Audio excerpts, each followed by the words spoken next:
Well, hello everybody again, and welcome to Essential IPv6 for the Linux Administrator. I'm Owen DeLong. I'm an IPv6 evangelist from Hurricane Electric, which basically means I run around the world giving talks like this, sometimes more than once.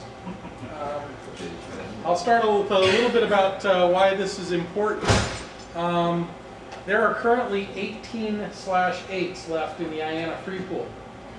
Each /8 is only about 16 million IP addresses, which sounds like a lot until you realize we burn through 10 to 14 /8s per year, and that 5 of those last 18 are reserved so that when IANA gets down to 5 left, they issue 1 to each of the regional internet registries, and that is IPv4 game over for the Internet Assigned Numbers Authority.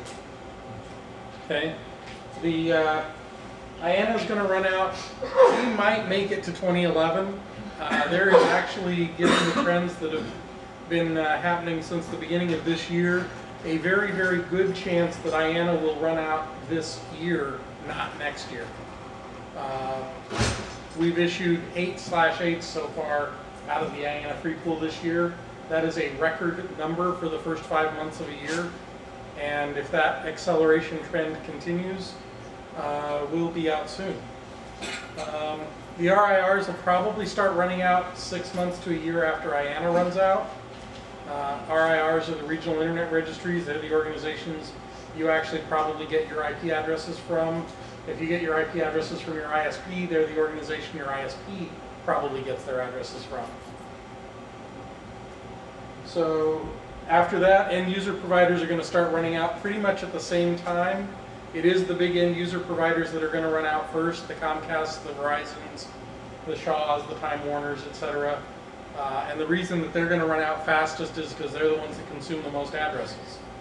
They're connecting more and more individual customers every day, and each of them so far is getting an IP address. Once ISPs start running out, if you're a content provider or a service provider, your services are going to be at a degraded level to non-IPv4 customers, unless you have IPv6 deployed in your network. We actually were told by our ISP that they are not giving out any more IPv4 addresses. We were looking at buying another block, and they said, nope, you have to do IPv6. Good for them. Block. So Cool. that's why I took this class. Oh. Yeah, you're going to hear that from more and more ISPs in the next year and a half to 2 years. So we're going to cover some basics on IPv6. We'll talk a little bit about ways to assign addresses to interfaces. We'll talk about how to configure Linux just to do IPv6 native dual stack.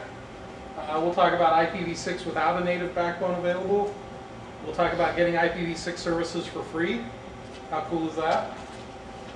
We'll talk a little bit about routing, a little bit about firewalls, DNS, reverse DNS, tiny bit about troubleshooting, and we'll gloss over staff training, because this is theoretically at least some of that. Basics of IPv4 versus IPv6. IPv4 address you're all familiar with, 1.2.3.4, 32 bits, 4 billion total addresses, 3 billion unicast, all the stuff you're used to. IPv6, 128 bits. Who here can tell me how many times a 32-bit number you get in a 128-bit number? I'll give you a hint, it's not 4 times. It's 96. Yeah, exactly. It's 4 billion times 4 billion times 4 billion times the 32-bit number. So that actually works out to a little more north of 340 undecillion. For those of you unfamiliar with the term undecillion, that's a 1 followed by 36 zeros. Lots of addresses. In IPv4, we mostly used /24s, commonly called class Cs. In IPv6, we'll be using /64s for the end network. None of this, so it's a /28, it's a /29, it's a /24, it's a /25. No, just use a /64 for every network and be done with it. That'll be enough for pretty much any network you're likely to deploy. It'll hold 18 quintillion hosts. If any of you have a network with more than 18 quintillion hosts on it, please see me after the break, or during the break. I'd love to know about your application and how you actually managed to make it work. The notation's a little bit different in v6. You're all used to the v4 dotted decimal quads. In v6 we use hexadecimal numbers. It actually works out to be a lot easier to think in hex when you're dealing with IP addresses, and so we separate every group of 4 hex numbers with a colon. Leading zeros in each group of 4 can be suppressed. So for example, 2001 colon DB8 is equivalent to colon 0 DB8. Also, if you have a long string of zeros, you can replace one long string of zeros in any address with 2 colons, and that implies several groups of 4 zeros, potentially.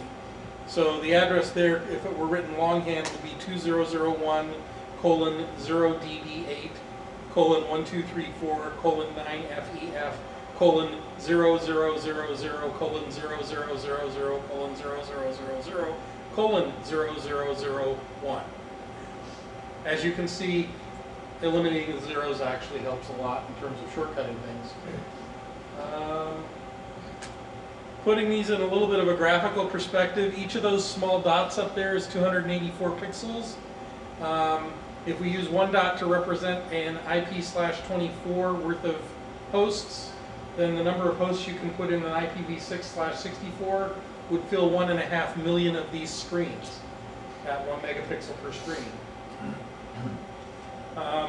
If you consider all of the IPv4 address space as mapping to that dot, then the number of /64 networks in v6 would fill out 1.5 million screens. So we have 1.5 million screens, each of which contains 1.5 million screens worth of addresses. Lots of room. This needs to cause some changes to your thinking in terms of how you plan your addresses. In IPv4, we talked about the assignment unit being the host. How many hosts do you have? I've got 6 hosts, okay, I can pack that into a 29. I've got 8 hosts, oh darn, I need to give that a 28, okay? I've got 14 hosts, well that still fits in the 28, right? We talked about hosts and making subnets as small as we possibly could to hold the number of hosts we needed. In IPv6, we don't do that. We don't even think about how many hosts. We just say, subnet 64, done. You know, if you end up needing more than 18 quintillion hosts on a subnet, you're probably doing something wrong. You probably should put that on multiple subnets.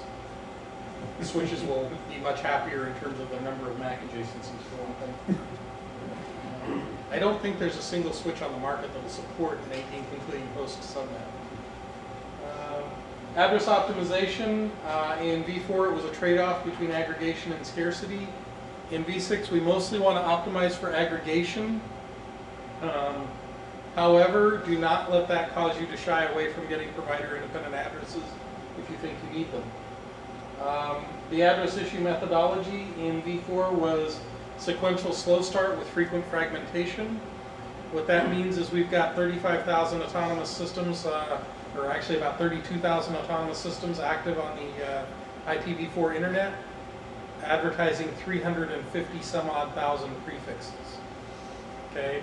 In v6, we're hoping to get that multiplier down closer to 1 or 2 prefixes per autonomous system by issuing huge chunks of address space so that people don't have to come back frequently for more address space. In v4, you only had 2 real ways to assign addresses, static or DHCP. In v6, you've got a few more options. Okay? How many people know what it looks like when you try to get a v4 client to connect to a v6 only server? Anybody want to speculate? Well, it ends up working a lot like this. Okay? Not a lot of useful communication happening. Okay?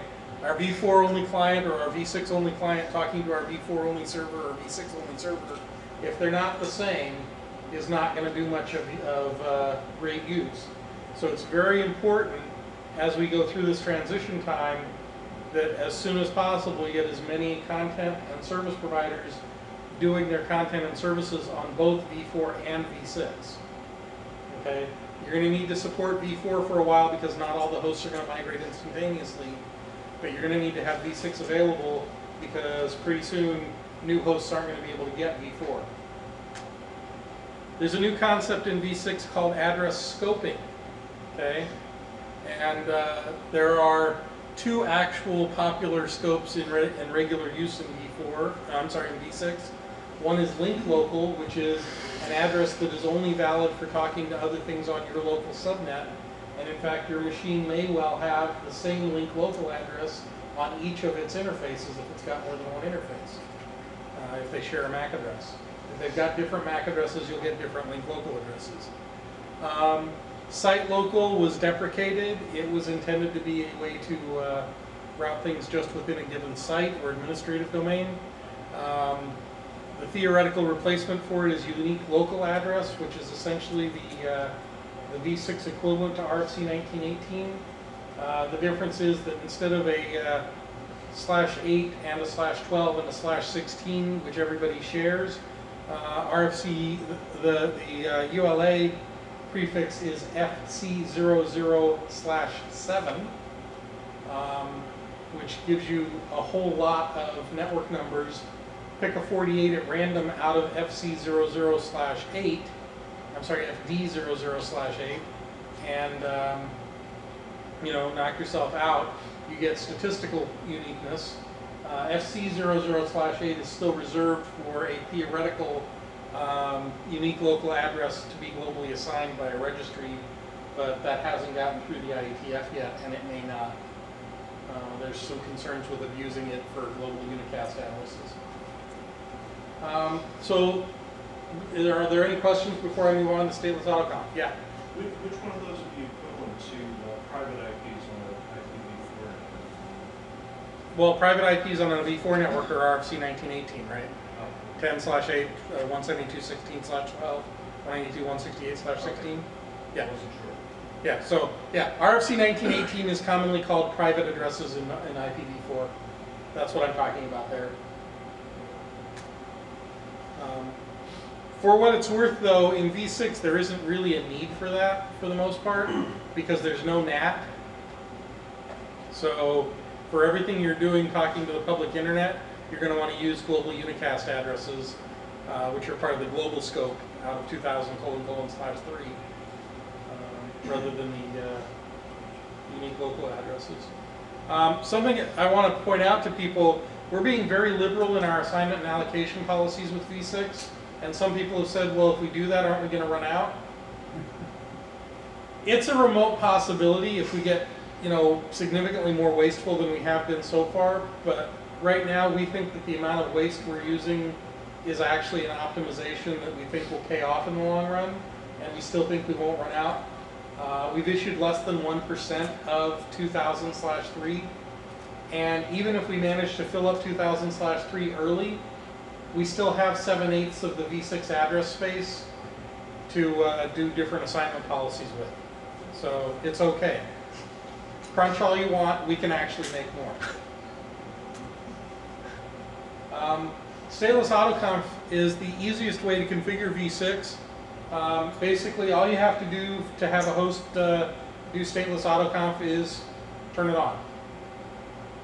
Not stateless autoconf, the host itself. That's just how V6 comes up by default. Unfortunately, it does have a couple of gotchas. It does not provide anything about DNS, NTP, or other servers.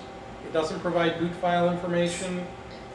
It can say go ask DHCP as part of the router advertisement that you get, but it does not have the ability itself to provide any of that secondary information. Another problem it has is that it assumes anything that says I'm a router is a router. It assumes anything that says I'm a router is a valid router. If it says I'm a router and I have the highest priority, it assumes that it's equally valid to any other router that says I'm a router and I have the highest priority. This is a little bit worse than DHCP breakage, because with DHCP you can run into somebody putting up an alternate DHCP server and things kind of break and people notice. With this, you can actually have somebody put up a rogue router and things kind of break and people notice, and it's no worse than DHCP. Or worse, you can have somebody that's actually trying to do something nefarious put up a rogue router advertisement that says, hi, I'm the best router on the network, all your packet are belong to me, and then forwards them to the real router. Nobody notices. Everything keeps working, and this guy gets to sniff all the traffic, and your switch isolation that you've been counting on for all these years of not passing anything except broadcast to ports other than the ones that it intended is out the window, because this guy is collecting everybody's packets because they all think he's the default gateway. Okay, so there's a feature coming out in switches called RA Guard. Shop for it, demand it. If you're buying switches in the near future, tell them you're not going to buy a switch unless it's going to support V6 RA Guard. The vendors are not going to like you very much when you tell them that. Feel free to give them my name, address, and phone number. I will be happy to spank them appropriately. They all know me by now. It's important. Okay. Once you discover this rogue RA, and you can use there's software that's similar to ArcWatch that I think it's called RA Watch, in fact, that'll actually look for rogue RAs and let you know about them. You can send out poison RAs that'll tell people not to listen to that, and once you get him shut down, that'll rectify the problem pretty quickly. But it is something to be aware of. It's usually not going to be a problem unless you've got a compromised machine on your network or a malicious employee.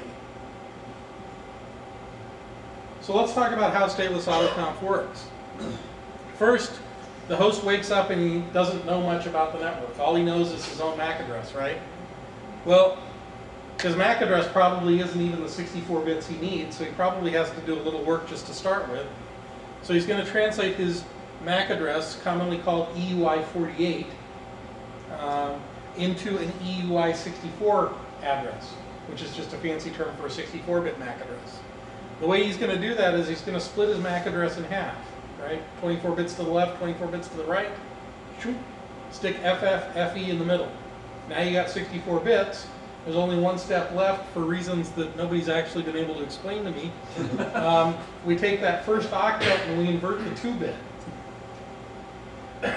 I think that's actually done because if you're statically assigning V6 addresses, you're supposed to make the first 24 bits 0. So I think that by inverting that 2-bit, they guarantee that at least 1 bit in the first 24 is a 1. And that way it matches stateless autoconf. If there is a duplicate detection process, if the host detects a duplicate, it doesn't just fail to assign that link local address, it actually shuts V6 down on the interface. Okay, you won't get any global addresses, you won't get any link local addresses, you just won't get V6 on that interface if you detect a duplicate at this stage on the link local address. However, your MAC address is supposed to be unique per subnet, so there should not be the possibility of a duplicate here because it's based on the MAC address, and it's only local to the subnet. Once he has that address, he's going to use that address as a source address to send a packet to the all routers multicast address, and that packet is going to say, if you're a router, tell me about yourself. Okay? It's called a router solicitation. It's an ICMP6 packet. Okay? The routers are going to send him what's called an ICMP6 router advertisement. Okay? They will also send these packets out on a periodic interval. I think it's usually about 30 seconds. Okay? When they send them out periodically, they'll send it to the all hosts multicast group. When they get a router solicitation, they will send a unicast router advertisement to the specific host that sent them the router solicitation. It won't go to the broadcast. Okay? The router advertisement includes a list of prefixes, a preference for that router. There's one preference, by the way, field in the whole RA. It's not a preference per prefix. But each prefix does have a desired lifetime and a valid lifetime. Okay? The desired and valid lifetimes are very, very important. How many people are familiar with DHCP and what a lease time is? Okay? So you know that when your lease time expires, if you haven't renewed, the address goes away, right? But there's no provision in DHCP to say, stop using this address for new connections, but leave it there for connections that are already in place to die out. Well, that's why we have 2 lifetimes in V6. The desired lifetime says, this is the time period during which you can use this address to start new connections, to start new flows, new sessions. Okay? The valid lifetime says you can leave this address on the interface for this long. Okay? So once the desired lifetime expires, as long as the valid lifetime is still continues, it'll leave the address on the interface. Existing flows won't be disruptive, but it'll stop creating new connections using that interface as a source address, or using that address as a source. This is very, very useful for doing smooth renumbering. You can actually do zero downtime renumbering of entire networks using this. These counters are reset every time a new RA broadcast is received. So for example, if the desired lifetime is 60 seconds and the valid lifetime is 2 days, then 30 seconds later when you get a new broadcast, you're going to reset that timer to 60 seconds and 2 days again. And then start counting down, and then it'll get down to 30 seconds and you get another RA and you'll reset it again, right? So it's not like these addresses have to expire when those timers expire, but it does allow you to go to the router and change the router's config so that it'll reset those timers in such a way that they do expire, or simply stop advertising the desired lifetime, and it'll count down, and then it'll expire and the address will go away. So smooth renumbering, very nice, very useful. Okay, the prefix is all that's contained in the RA. So what you do is you take your EUI64 suffix that you already computed for your link local and cobble that onto the prefix, and that's your global unicast address. That's how you get 128 bits. 64-bit prefix, 64 bits you decided on yourself, put them together, a little bit of duplicate address detection, and you're in business. Okay. If you think IPv6 is hard, wait till you try any of these. These are some of the solutions that have been proposed for dealing with life without v6. This one is especially hairy. Okay, this is, sure, we've got the NAT that everybody's used to using, but now our carrier is going to run a whole bunch of big NAT boxes too and aggregate lots of customers into them.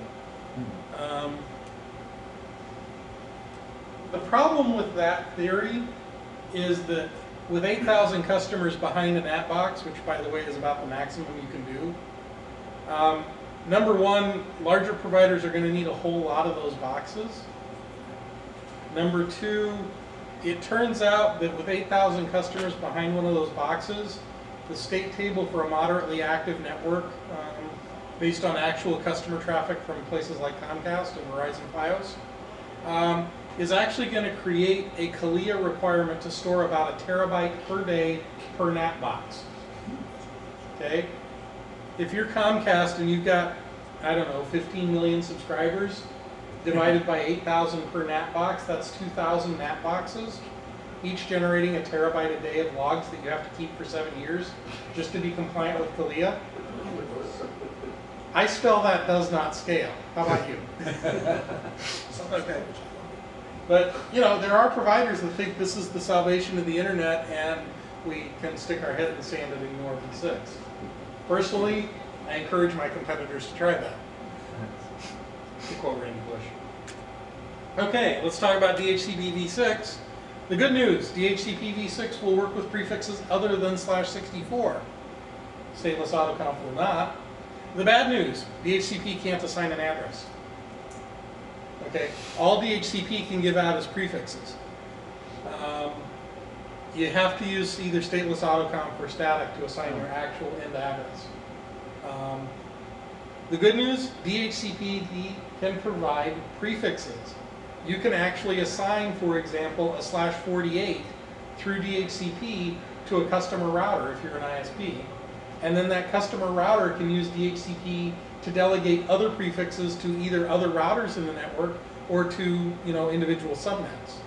So it can assign a 64 to this subnet that just contains hosts. Somebody comes up and says, hey, I'm a router too, can I have some? He can give that router a 56 or a 60 or whatever, and you know, route that to that other router. And you can actually build entire hierarchical topologies completely dynamically.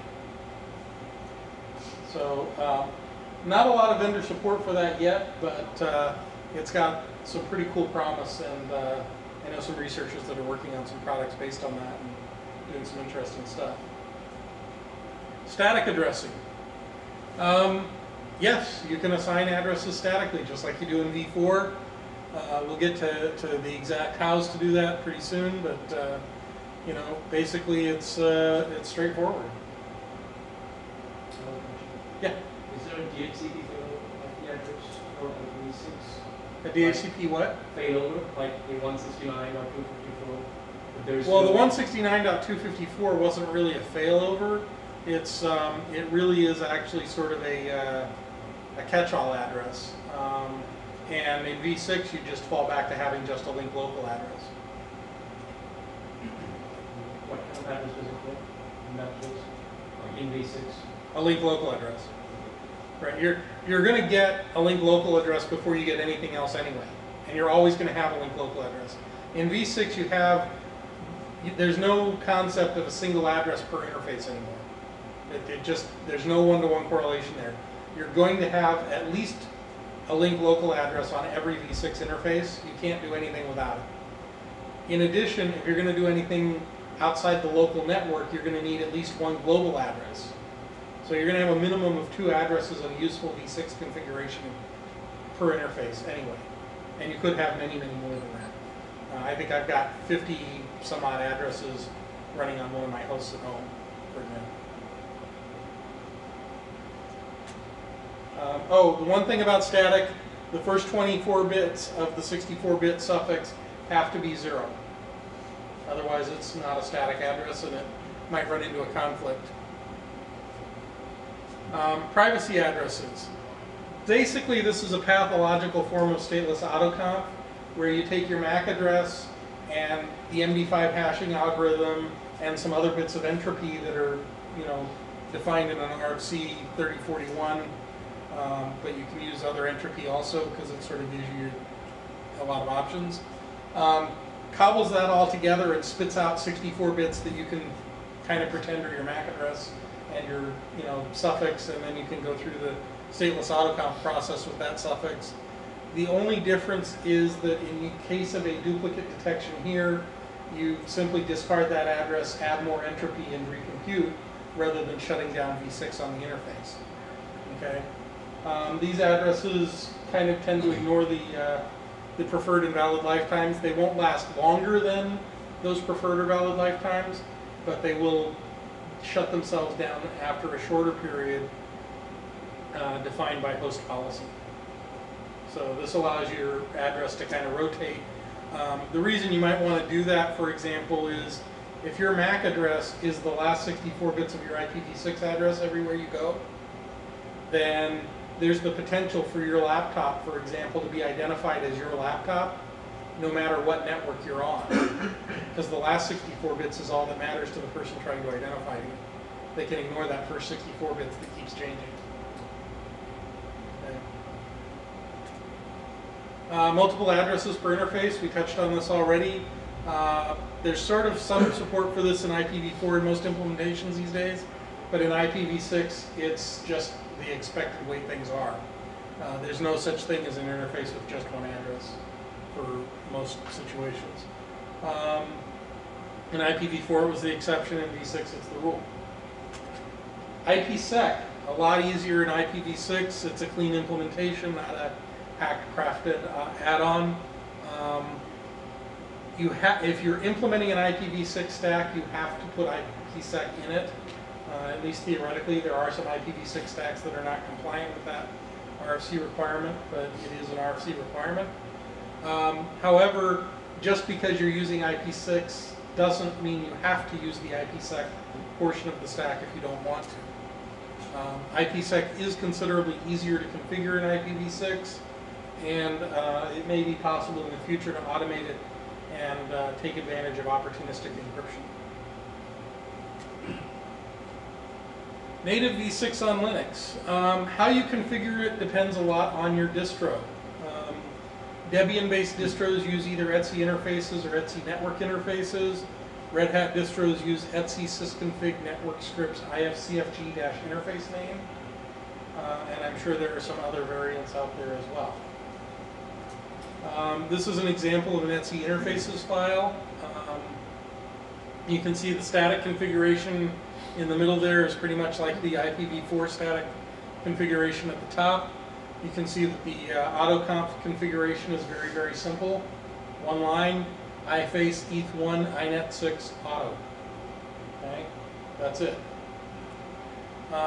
For Red Hat derivatives, very similar to the IPv4 static config as well. Variable names are a little bit different. The multiple addresses in v6 is handled by that IPv6 adder underbar secondaries. I'm not sure how to do secondaries or how to do additional addresses in Debian. If anybody knows, feel free to bug me. And then the autoconf just requires the two variables IPv6 and it equals yes, and IPv6 autoconf equals yes, and we're done. What about privacy? Say again? What about privacy? I do not know how to turn I think privacy mode is a syscontrol variable, and I think you have to use autoconf with it, but I'm not sure. Ways to do IPv6 if you can't get IPv6 from your ISP directly. You basically have three options, and these are kind of the order you want to prefer them. 6in4 is definitely the most preferred. It's a simple tunnel. It's not quite actually GRE, it uses its own protocol number, but in all other ways it basically looks just like GRE. Walks like GRE, talks like GRE, quacks like GRE, but it's not a duck. 6to4 is an auto tunnel built using an anycasted address for the tunnel server, and that can work reasonably well in some situations. And finally, your absolute last choice is Teredo, and we'll talk about that. So 6in4, the reasons you want to prefer it: it's simple, it's deterministic, no anycast magic, so it's easy to troubleshoot. It's controlled by two endpoint administrators, and you probably know who each other are. And it's easy to talk to the guy at the other end, and you know that makes troubleshooting a lot easier. But you do actually have to configure it yourself. It doesn't configure it automatically. 6to4 offers automatic configuration, and when it works, it's pretty clean and relatively self-optimizing. The problem is you never know what tunnel server you're using, and it can change packet to packet. It is completely non-deterministic. Okay, it depends entirely on how your anycast packets get routed to what tunnel broker is going to handle your request, and lots of people have been known to set up broken 6to4 tunnel servers that can't handle the traffic they get and just sort of fall over and break everybody. So that's a problem. It can be a good option for mobile devices where you need your topology to change often. That can be a real pain with a 6in4 tunnel because you're having to constantly reconfigure the remote end to talk to your new address. But it can be hard to troubleshoot when it breaks, and it's not very deterministic. Teredo, all the problems of 6to4 with Microsoft added into the mix. Okay.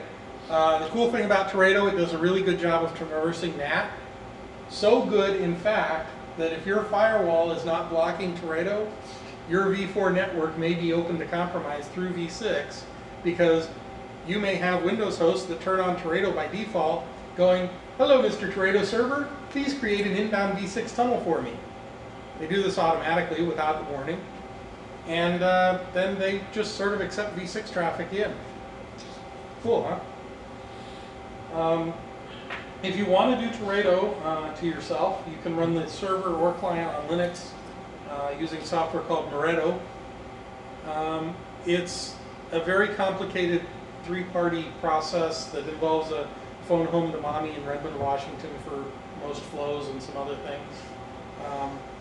You can read the Wikipedia article on it if you want the details, but basically I try to avoid Teredo wherever possible.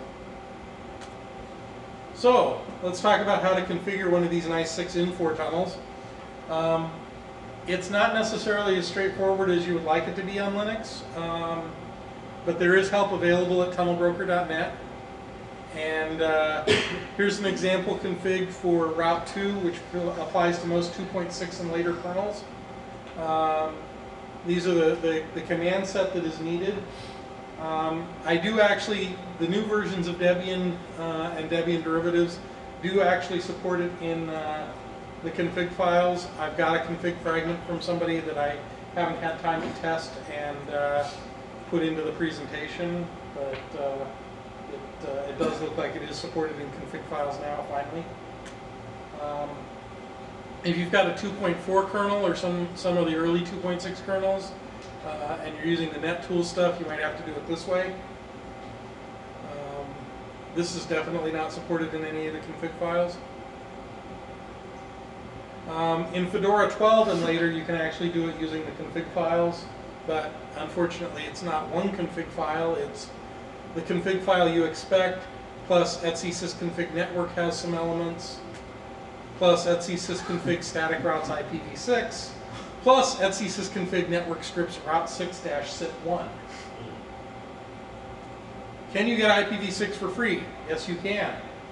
There are several tunnel brokers available that offer free IPv6 tunnels.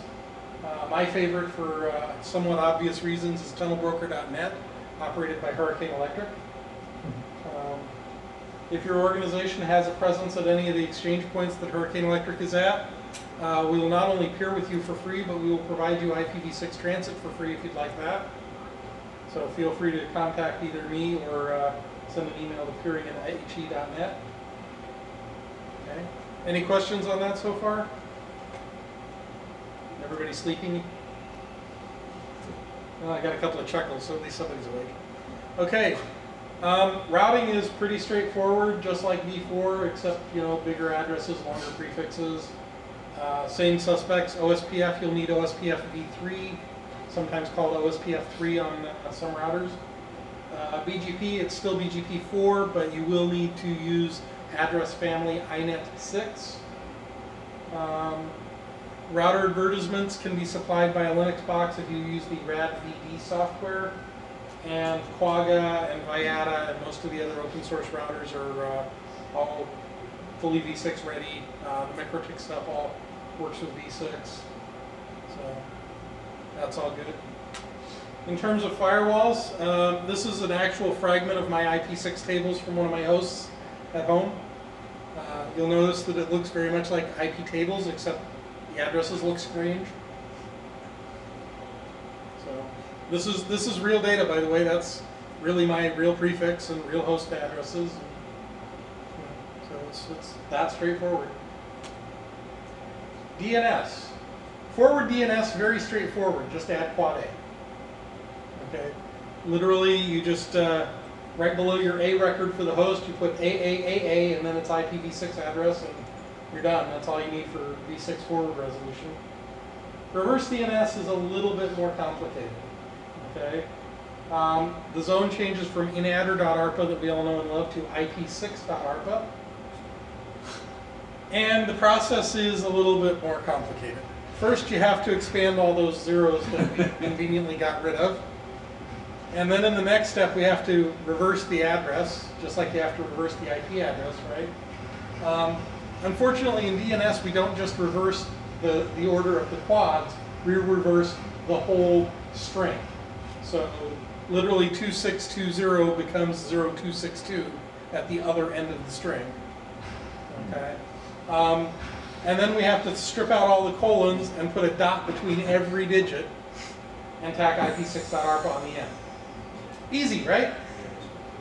Perl is your friend.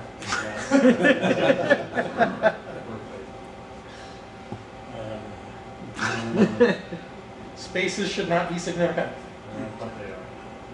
Yeah, well, But math should be 10 divided by 3 does not end with a 7. That's all I have to say about Python. Okay. What's that? Okay. Moving on from the Python tutorial, configuring bind is relatively straightforward. There's an actual reverse zone delegation from mynamd.conf that I run for my addresses at home. Yes, I really do have an error-assigned PI48 at home running. You can ping it if you can get to a V6 network. You know, it looks just like a V4 delegation, except longer and strange combination of dots. The cool thing about this is, though, have any of you ever dealt with the funny little way we deal with delegating reverse DNS for, say, a /28, where you have a bunch of CNAME records that point to this other thing that points to NS records that points to this other, yeah, oh God, what a mess. You don't need to do that in V6 because every 16 addresses is a zone boundary. So, you know, at most you have to do 14 NS records.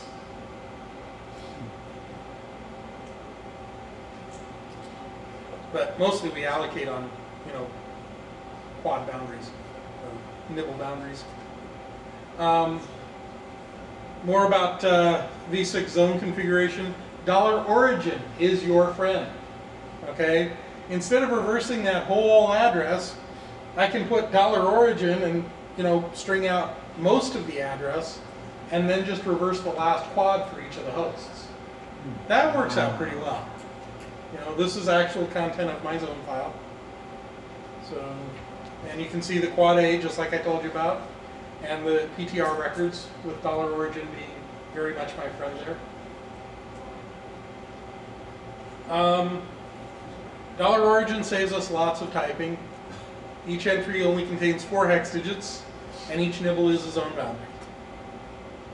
Some common reverse DNS mistakes. Yes, I made each and every one of these. Not enough zeros. Sometimes you zero expand and you don't quite get it right. Did that.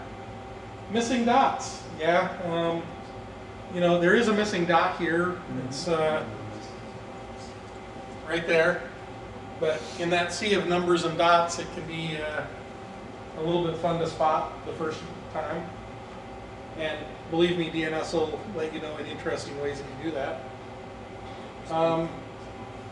If you reverse the address first and then try to expand the zeros, you might end up with something that looks more like this than what you intended. And I only say that because I did it. Troubleshooting. Basically, it's a lot like troubleshooting IPv4. Mostly things that go wrong are the same. Start at L1 and work your way up. If you're using V4 and V6 together and you're more familiar with V4, you can troubleshoot layer 1 and layer 2 using the V4 tools you're used to. There's no need to make your life unnecessarily difficult. You know, common basic connectivity problems. And why don't my IPv6 neighbors show up in ARP? Well, because there is no ARP in IPv6. Instead, there is neighbor discovery. Now, what's the difference between ARP and neighbor discovery? Well, ARP uses its own protocol, neighbor discovery uses ICMP6. ARP uses broadcast addresses. IP6 doesn't have broadcast addresses. Instead, we use the all hosts multicast address. The difference between the all hosts multicast address and the broadcast address being all hosts multicast can't leave the subnet. Broadcast could be a directed broadcast, and that led to all kinds of fun things like Smurf amplification. Is there anybody here who doesn't know what Smurf amplification is? Okay.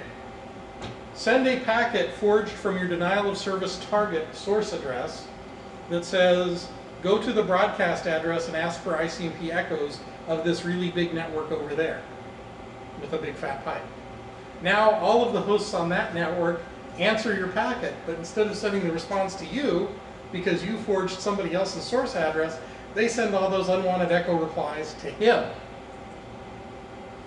Lather, rinse, repeat, do it with a botnet, have a couple of million hosts sending out these directed broadcasts, and pretty soon you have a relatively effective denial of service landing over here, right? So directed broadcast turned out to be one of those things we wished we could uninvent, and in V6 we have. A little bit about neighbor discovery and some other tools. No broadcasts, no ARP, as we said. Yeah, this is pretty much straightforward. IP-F inet6 neighbor show IP address. If you leave the IP address off, you'll get the whole list.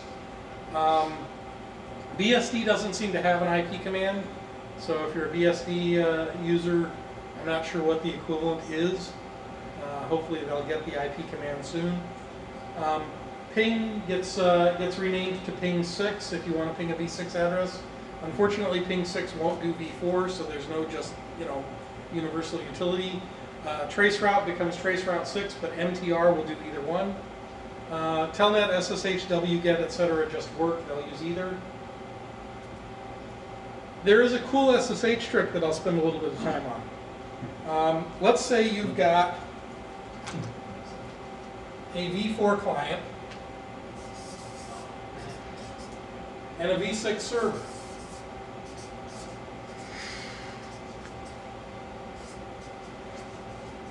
Remember how we talked about this not being a particularly effective combination? Back about the third or fourth slide. Well, if you stick somebody in the middle that's dual stacked, you can actually do an SSH tunnel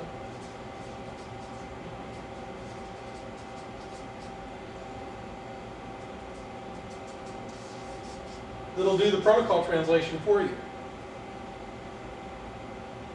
So you've got this v4 tunnel, with the v4 addresses here and here, and you set the remote destination of the tunnel to be this v6 address here.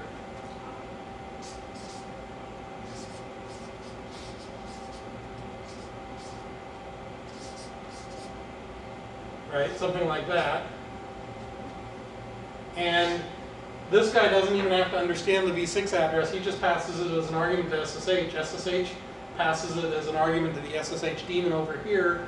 And this guy will happily open this nice v6 TCP connection out to here as a proxy. And then everything you send into port 8000 here comes out destined to port 80 there, and all the responses come back, and it just gets translated from v4 to v6 and back all automatically and happy. Bad news, only works for TCP. I do wish they'd add UDP tunnels to SSH, actually. That would be very useful. And maybe even ICMP at some point. Here's how to do it. I won't belabor reading the slide to you. And the slides should be in your USB keys, so maybe if you don't see it here, you can do that. Good question. Yeah. Could you do that also with the SSH dynamic port forwarding, where it looks like a SOX proxy? I don't know. I haven't tried that. I would assume it probably would be possible, but I'm not sure how you would tell the dynamic port forwarding to do the v6 translation. I haven't messed a lot with dynamic port forwarding. And I haven't used SOX in probably 18 years. Oh, yeah. And then a little bit about staff training. Hopefully this presentation counts a little bit towards that. You're going to need more.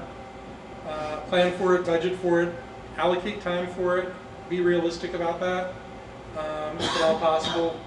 And when you send your staff for training, or when you go for training, try to make sure that all those little electronic leashes we all know and love are not with you. So, surprisingly, they gave me 4 hours to present this, and I'm not sure why. This is pretty much what I've got in terms of IPv6 for sysadmin. We can do IPv6 Q&A. We can do. I've got some other presentations. I can talk about, why content providers need to lead the way to v6. I can talk about all kinds of different v6 topics. What do you guys want to do? Yeah. Question. If you're setting up a new server at a data center, Yep. So it sounds like the best thing would be to give a v4 and a v6 address. Absolutely. What if they won't give you a v4? So you can only get a v6. If you can't get a v4 address to give the server, then you can't get a v4 address to give the server. So how would you have people on the outside who are only on v4 networks connect to that server? I would encourage them to get v6. That's not possible. That is possible. Trust not to these guys. They can get a free tunnel if nothing else. I mean, so I don't know why it's not possible. You don't know my questions. Well, you're either going to need v4 or you're going to be in a world of hurt. I don't know what else to tell you. I mean, I don't have a magic solution for giving you a v4 address if your ISP won't. You could switch ISPs perhaps. Well, You know, if you put your server at Hurricane, we'll give you a v4 address. okay. So basically that if it doesn't have a v4 address, you either have to tunnel them or forget about it. Well, so there is another option. You can actually set up a network address protocol translator or a load balancer that will do the protocol translation for you in front of the host. Mm-hmm. However, in order to do that, the protocol translator needs a v4 address. All right. So that's what it comes down to. So if you can't get a v4 address for your server, I'm not sure where you get the v4 address for your protocol translator. All right. Unless you peel it off of one of your existing servers, and then you've got to have the two servers be behind the same address and have the load balancer have some way to figure out how to sort that out. Okay. So it gets tricky. Mm-hmm. Yeah, we're running out of v4 addresses. There is no good solution to that problem. The solution is to go to v6. Clients need to move to. Yes? What about root name servers? What's happening in that server? Will the existing global root servers be able to? The existing global root servers are already reachable via v6. And they already have v6 capability. That's all in place. The GTLD servers are all dual stack, or at least mostly dual stack. Yes? How about vendor support? It's like Cisco, Juniper. Cisco, Juniper fully support v6. On the right hardware. If you've got Mostly. old hardware, you're probably screwed. Well, if your hardware is less than 5 years old, you're probably okay.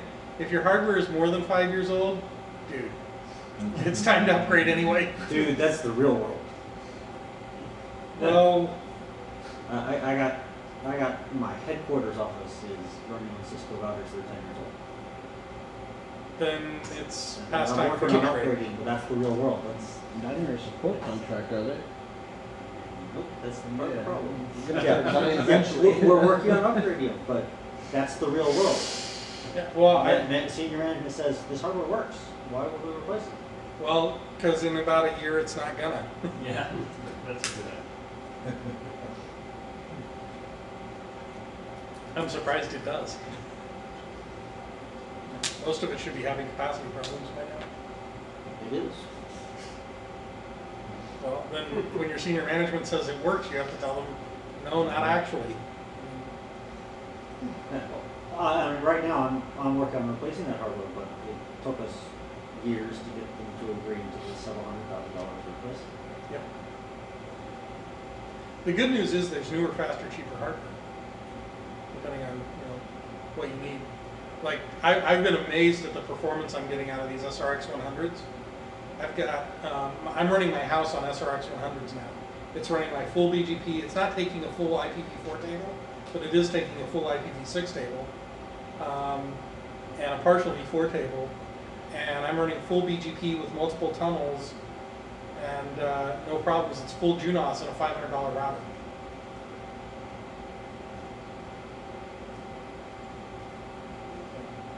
Stuff's getting better, cheaper. Yeah, it's still technology is marching on, and if you don't upgrade, then you get left in the dust. It's become one more piece of the argument. Yep. I mean, from a really basic pretend I'm an idiot because you won't be far off perspective.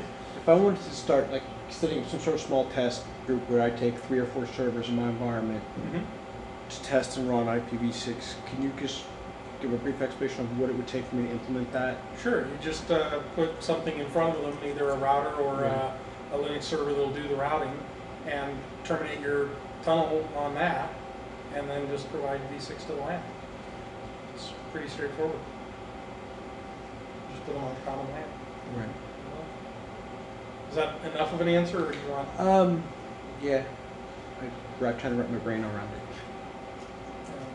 Well, so if you were setting up a V4 test lab, you'd do pretty much the same thing, right? Right. Put some sort of router in front of it, put a V4 address on the outside of the router, V4 address on the inside of the router, put your clients on the little LAN segment there with the inside address, and okay, same thing for V6, except that instead of, you probably don't have V6 directly to the port on the outside thing, so you probably have to run a tunnel to it. But, you know, the tunnel just creates a virtual, think of it like a virtual serial link between this IPv4 address and this IPv4 address over here, and then you run IPv6 across the serial link. Right, yeah, I've used tunnels. I've tunneled a lot of stuff before, so that's the tunnel I get. Okay. It's setting up the address assignment and stuff like that, and Well, so when you get your tunnel, right, you're going to get 2/64s, right. right? HE is going to be, you know, X::1, say, and the tunnel at the other end will be your router, which will be X::2, and then you're going to have Y::/64 assigned to you as well for your LAN, right? Right. So you'll make this guy Y::1/64, and you'll have your hosts Y::0204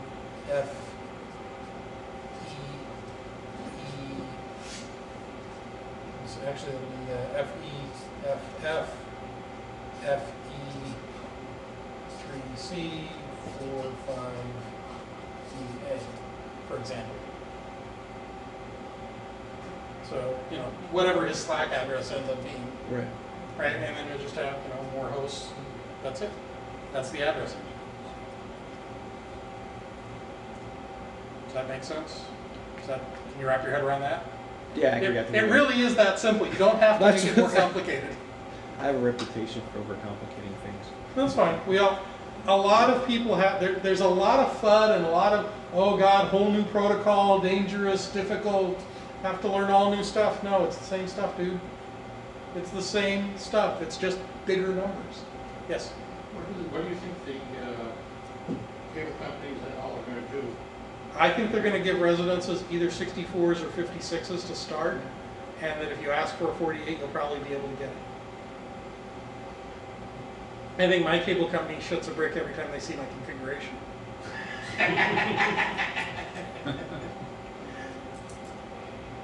And let me explain a little bit about that.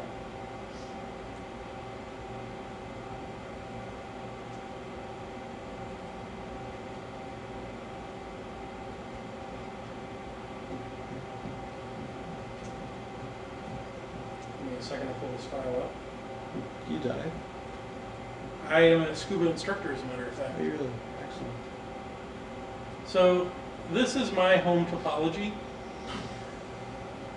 The blue lines are tunnels. And yes, I really am multi-home to 2 different ISPs. I really do have an autonomous system, and I really do have all that address space in my house. Yeah. So Comcast, my cable company, is one of those circuits. You can see them in the little Comcast cloud there that I run a couple of tunnels across. And you know, they're always confused when I call them up and say, you know, you're rate limiting my traffic again, stop doing that. And they go, well, we only rate limit single flows. And I said, yes, but if you look to your stuff, all my traffic looks like a single flow. And they said, well, yeah, it's all protocol 41 to this one address. I'm like, right. I said, well, don't you ever surf the web? I said, yes, I do a lot of web surfing. He said, but you can't web surf on protocol 41. Sure you can. It's TCP 80 inside the protocol 41. Huh? And I said, it's a VPN. Oh. So stop rate shaping my VPN. Can you send us a diagram of what you're doing? So I send them this. And they go, huh? Yeah, it's and then they escalate it to somebody who actually gets it and goes, cool. How long does it take you to get to that Yeah. That's one. Yeah. Depending on the phase of the moon, days, weeks, months. It has taken days, it has taken weeks, it has taken months. The first 8 months that I had their service, they couldn't achieve 1.9 of reliability. They've gotten a lot better since then. And isn't Comcast going to do an IPv6? They're doing an IPv6 trial very soon. In fact, I'm signed up for it. It's going to be real interesting for me because what the IPv6 trial for Comcast is going to mean for me is that I go from v4, v6 over v4 tunnel to v4, v6 over v6 tunnel. Well, you don't want to use the Comcast directly? You're gonna tunnel? They won't route my address, Oh. right? That 2620:0:930 prefix, that is mine. If you look in the WHOIS database in Aaron, that points to me. If I go to another service provider, I can take that address with me. I don't have to renumber. Okay, so that brings up my question. That is, what should a large company do to get their own /48? Or what is the current? http://www.aaron.net. Okay, now aren't the rules, isn't the policy changing or something? The policy is constantly changing, and if you don't like it, you too can change it. Yeah, I see that opportunity, but it hasn't seemed like it was a good idea to jump into that mess. Okay, so there are, well, you're talking to the wrong person about that. There are 15 people that set, that sort of have most of the policy setting role in the Aaron region for addresses. It's called the Aaron Advisory Council. I'm one of those 15 people. We're elected by the community. Actually, we're elected by the Aaron membership, but we serve the community at large. Any member of the community can submit a policy proposal. It's not hard, it's not complicated. It takes filling out a template and sending an email.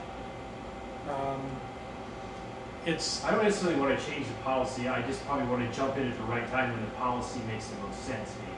Or if the policy's going to change and be unfavorable, should I hurry up and get address space? I think you should get address space when you need it and not worry about how favorable or not the policy is at any particular moment. Because I think that most of the changes in policy are going to be more favorable to some groups and less favorable to others, but overall they're going to be pretty even-handed. I don't think the IPv6 policy is going to be changing all that dramatically beyond its current state. There's a couple of proposals in the works that do some pretty radical restructuring to the policy, but they don't really radically change who can get address space or how much they can get.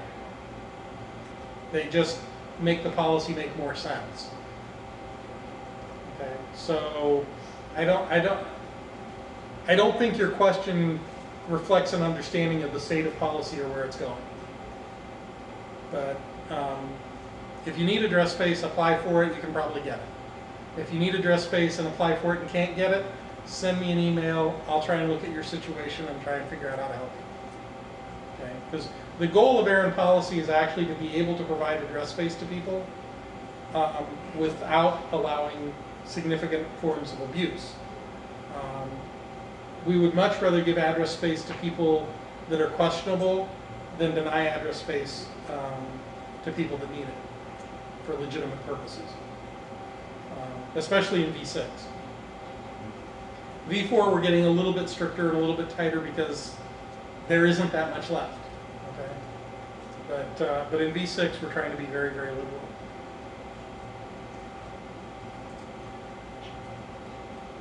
More questions?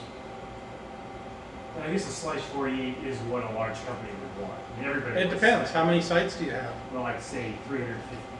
350 sites? You 350 probably sites plus colos. you probably need more than a 48 thing because you probably want a 48 for each site. Right? And so if you've got 350 sites and what, 4 or 5 colos, are you an ISP or are you just an end It's user? a large company. Okay, so you probably, let's see, a /40 isn't going to do it for you because you got more than 256. You probably should just apply for a 32.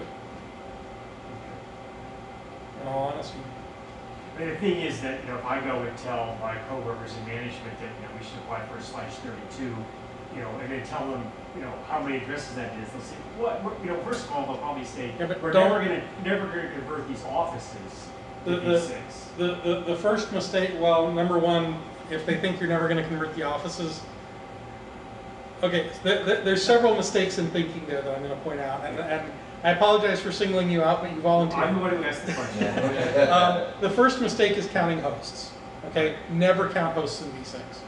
Every subnet is enough for any host you're going to put on. They're all 18 quintillion hosts. Get over it, move on. So don't count hosts. Count subnets. Okay, count sites.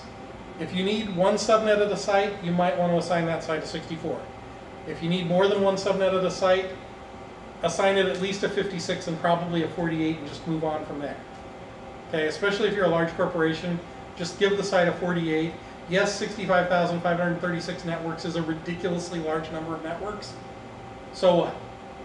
Okay, it's V6. Crunch all you want, we'll make more.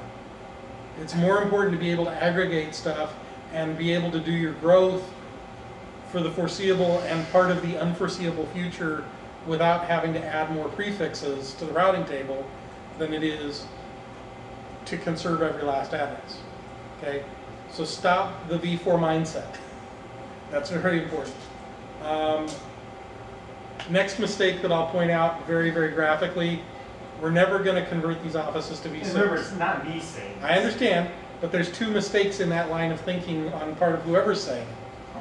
First, convert is kind of wrong thinking because you're not really converting any offices that are running V4 to V6. You're adding V6 capabilities to your existing V4 infrastructure. And the reason I make that distinction and make that distinction very important is because when you think of conversion, conversion implies not only adding the V6 capability, but removing and deprecating the V4 capability. And it means you can no longer talk to the V4 stuff that's out there.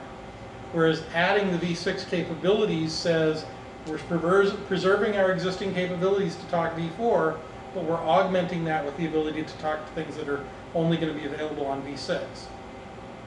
And unless those sites talk only internally, you're going to have to do that. Okay, so suppose you're behind, like, say, web proxy servers like Bluecoats. And you 2 years from now, there's a handful of sites that are V6 only. Yep. Is there going, so obviously you look up the address and you get back a V6 address. I Right. guess there's no other way than to support V6 through your environment. Or Well, there are several alternatives. They're all a lot harder and uglier to manage than V6. I mean, you saw V6 is relatively simple to deploy, right? You can, for example, deploy a DNS interceptor that'll proxy them with a V4 address and try and maintain this mapping state table and cobble all these connections together and make it all work. Create lots of log files and more subpoena risks and nightmares and all of that. You can do that if you want. It's an alternative, but I think it's a lot easier to just deploy V6 to the network. Right? I mean, turn it on the router and leave the hosts alone and they'll get it. The ones that have turned it off, you just tell them, well, turn it back on, and they're fine. So it's, deploying V6 to a LAN environment is actually not that hard. You're going to have to write a security policy, but your V4 security policy ported to your V6 address space mostly works. So I think that the easiest thing to do is deploy V6. I think all of the alternatives that have been proposed are better understood than deploying V6 by people that are used to doing these strange, cobbled, crazy-ass hacks to V4 to get by. I mean, so many of us have never known a network without NAT. I'm old enough, I do remember the internet before NAT and how good it was. But most people don't actually remember a time when, peer-to-peer was a normal thing and was used for more than stealing movies and didn't have to do NAT traversal to make it work. God, the software was so much easier to write back then and things worked so much better and it was so much easier to do most of this stuff. I'm looking forward to the V6 internet where that's all true again. Die NAT die. It's really been a hindrance. It did a great job of conserving addresses and it bought us 10 years of life for IPv4 that we wouldn't have had without it. But it'll be such a relief when it's gone. And so I think, you know, adding v6 to your network is going to be necessary. I don't think you're going to have a better alternative. Yes, there are alternatives that might be workable, but they're hard to support and they don't scale well. The other mistake is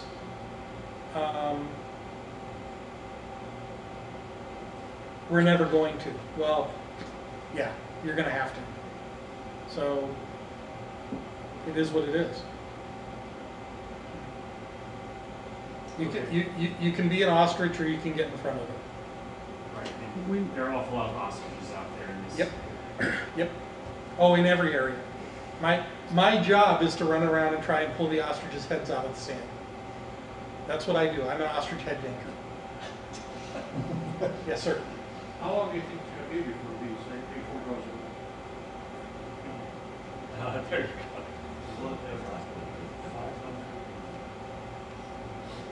I have the application on my iPhone from Hurricane Electric, which is the countdown.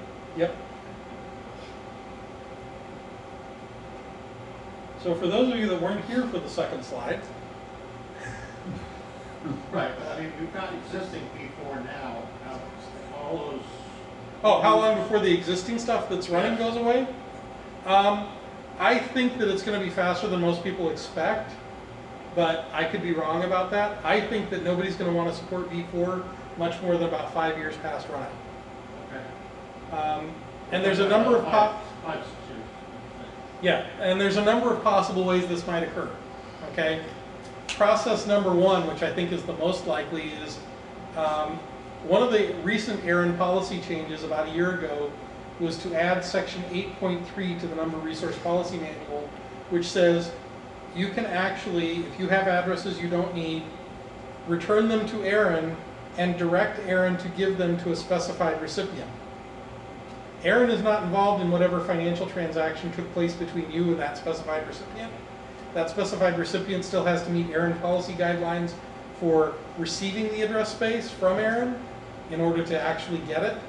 But assuming that they do, you can actually sell them your address space for whatever price you can get for it. Yeah. I think you're going to see either one of two things happen with that policy.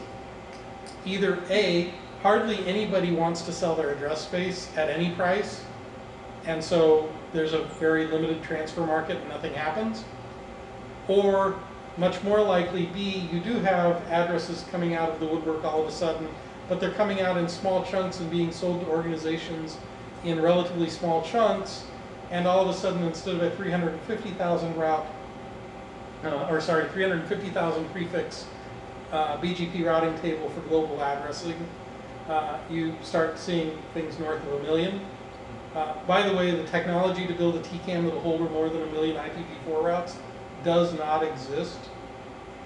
There is no router that will hold more than 1 million routes. There is no router even on the drawing boards that will hold more than 1 million routes.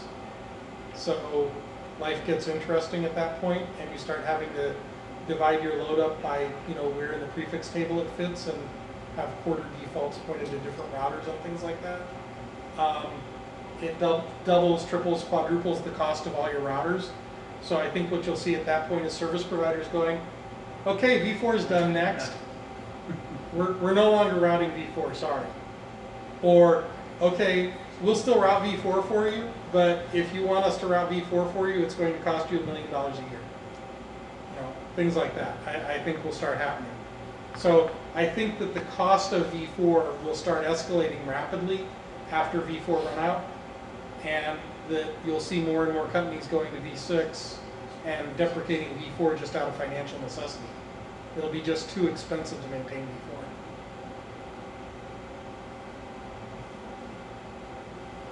Any other questions? Yes? IPv6 security. It's coming down. Any hints on It's pretty much the same as IPv4 security. It's just bigger numbers. You got tunneling in v4 too. Ever heard of GRE? IPsec? Or SSH for that matter. SSH? I know a guy that actually managed to produce a working router that worked on UDP 53 packets. And yes, he could make them look like legitimate DNS queries and responses. So, and yes, it would get through most DNS proxies. So, you know, a determined individual can get a packet where they want to in most circumstances.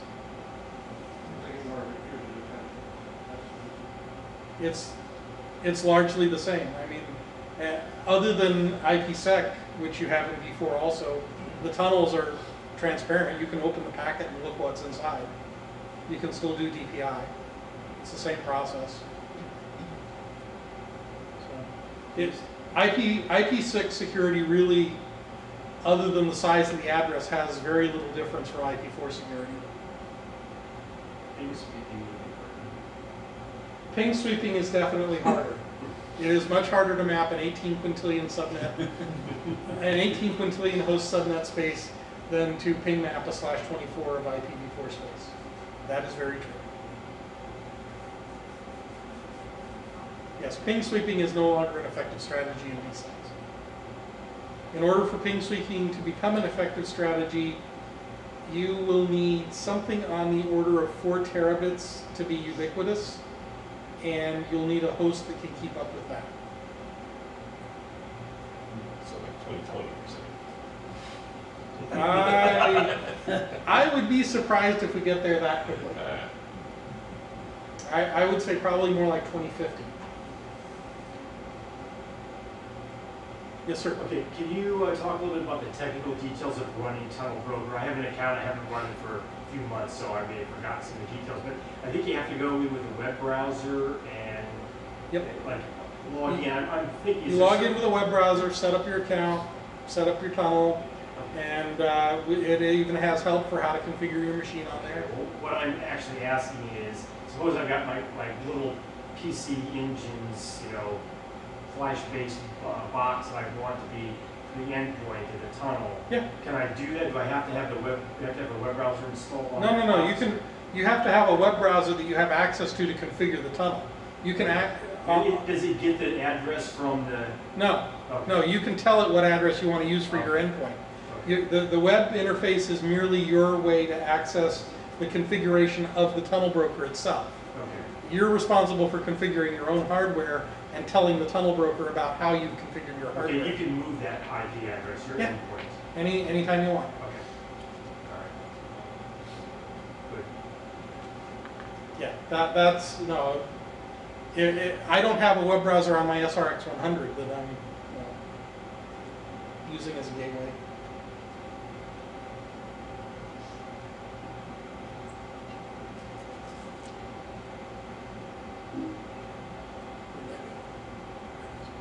Yeah, so that SRX100 is running a tunnel from Tunnel Broker. It doesn't have a web browser on it. And I'm not that good with telnetting to port 80 and reading HTML. Well, I also figured you had your own special way of doing it, so. No. Okay.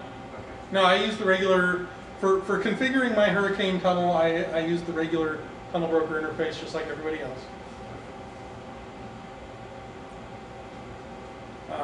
For those of you that don't know, the Tunnel Broker also has an educational program. You can actually get a fair amount of IPv6 training online there. You can even get a cool, Sage certification logo that you can put on your website or whatever. Any other questions? It's only 3 o'clock and we've got till 5. So I think we're supposed to take a break at some point. Okay, so it's almost break time. Can you suggest any good come up to speed materials on this? Transition plan? Yeah.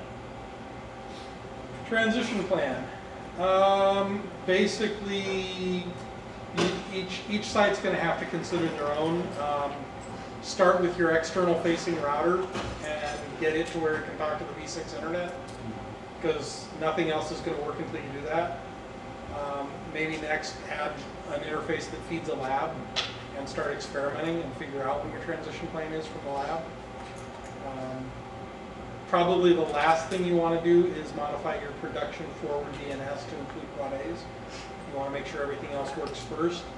My recommendation in terms of testing that is to create a view where you have certain permitted clients, like the Google whitelist, that get v6 responses from a separate zone file, and everybody else still just gets the v4 responses.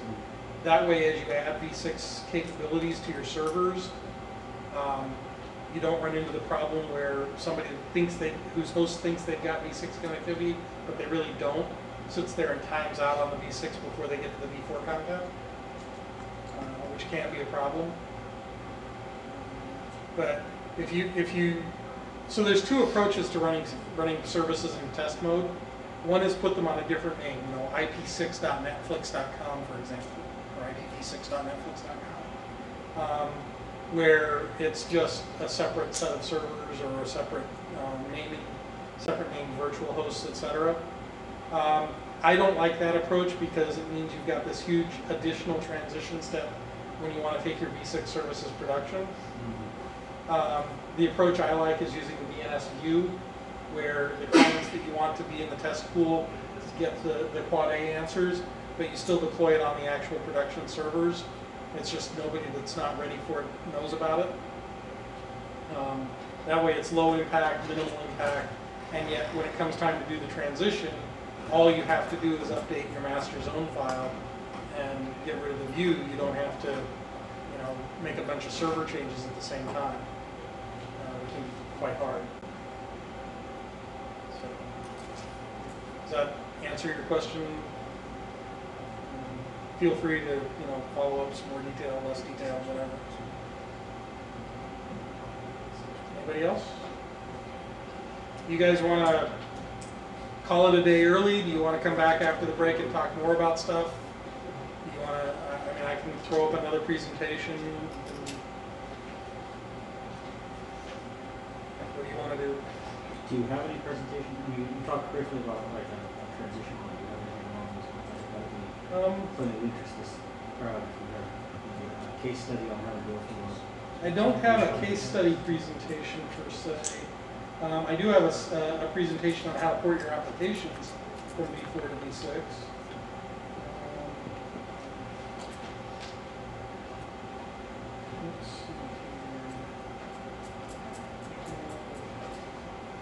Let's see here. Let's see if this actually gives us.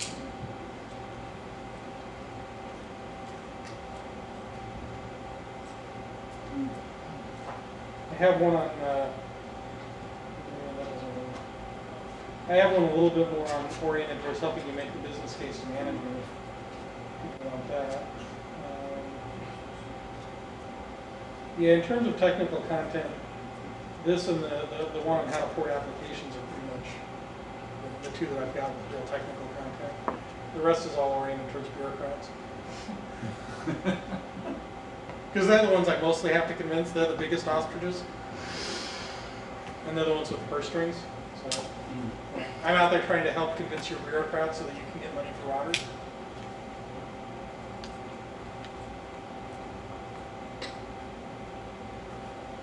Is that provided online somewhere or one can get at it? Yeah, there's a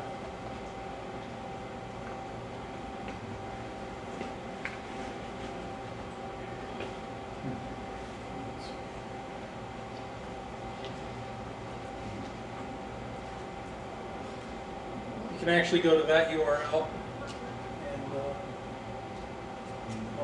most of my slide decks are up there. Owen, you were building a new router for a test case or for a small business or a home. To do IPv6. There are a number of different routing packages available. Which one would you use? I'm a big fan of Junos, but I'm not sure I understand the question. Well, for example, I use... Are you asking between Quagga and Viata? And well, I tend to take there's something called Smoothwall, which is Linux-based. There's Shorewall, which you can install onto any standard distribution. There are others out there. So I'm just wondering which yeah, I mostly tend to buy hardware.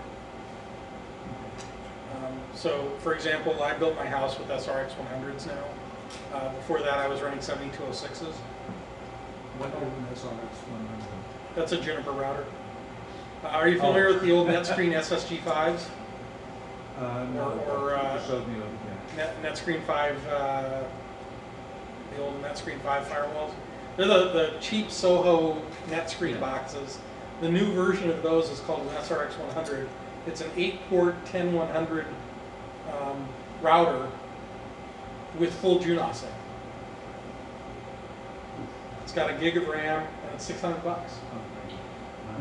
Do the SSG5s, will those do IPv6 or are they too? The SSG5s will do IPv6, but the best thing to do with an SSG5 is to trade it in on an SRX 100. The difference between ScreenOS and Junos is just huge. I hate ScreenOS. It's very hard to make ScreenOS behave like a router.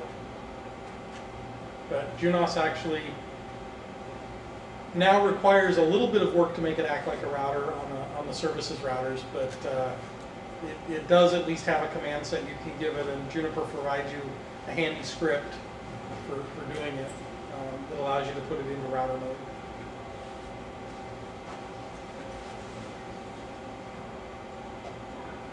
Well, thank you very much for your time. Thank you. I'll be back here after the break if anybody wants to join me, and we can talk about whatever you want to talk about.